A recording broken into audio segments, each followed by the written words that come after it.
সেই ছোটবেলায় টাইফয়েড জ্বরে আক্রান্ত হয়ে 2 পা হারান। তারপর থেকে ভরসা শুধু 2 হাত। সকালে হামাগুড়ি দিয়ে ঘর থেকে বের হন, তারপর 3 চাকার রিকশায় ঘুরে বেড়ান পথে প্রান্তরে। মানুষের কাছে হাত পাতেন একটু সহায়তার আশায়। পরিবারের মুখে হাসি ফোটানোর জন্য করে যাচ্ছেন জীবনযুদ্ধ। 12 বছর বয়সে টাইফয়েডে কেড়ে নেয় চলার শক্তি, তবুও দমে যাননি। 1989 সালে পাশ করেন এসএসসি, কিন্তু পঙ্গুত্ব আর অভাবের বোঝা তাকে ঠেলে দেয় এমন এক যাত্রায় যার প্রতিটি ধাপ কষ্ট আর লড়াইয়ে মোড়া। চাঁদপুরের কচুয়া উপজেলার দুয়াটি গ্রামের বাসিন্দা আমানুল্লাহ জানান, প্রতিদিন 3 চাকার রিকশা নিয়ে ঘুরে বেড়ান, হাত বাড়িয়ে সাহায্য চান মানুষের কাছে। এসব বলতে বলতে চোখের কোণে জল আসে তার। জানান, পরিবারে স্ত্রী, 2 মেয়ে ও 1 ছেলে, কিন্তু একটি মেয়ে শারীরিক প্রতিবন্ধী। পুরো সংসারের আয় ভিক্ষা নির্ভর। প্রতিবন্ধী ভাতা পান বটে, তবে সেটা দিয়ে এত বড় পরিবার চলে না।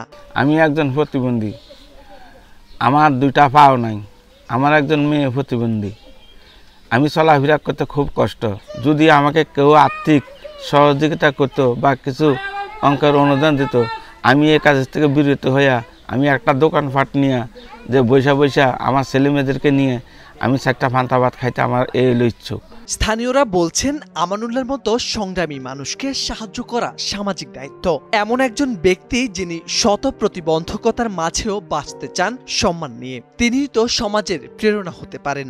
যেহেতু আমানুল্লাহ পড়াশোনা করেছেন, তাই তাকে একটি কর্মসংস্থান করে দিলেই অভাব মিটে যাবে পরিবারের। হয়তো আতুর প্রতিবন্ধী, এটা তো সবাই দেখে। তারপরে মেয়ে একটা প্রতিবন্ধী, এটা সবাই দেখে। তারপর হে চলতে পারে না, ফিরতে পারে না, খানা দানায় বড় অসহায় আছে। এই যে এইটা দিয়া একটা মানুষ তার এই গাড়ি চালায় বিভিন্ন জায়গায় যাইয়া ভিক্ষা টিক্ষা করে চলতো।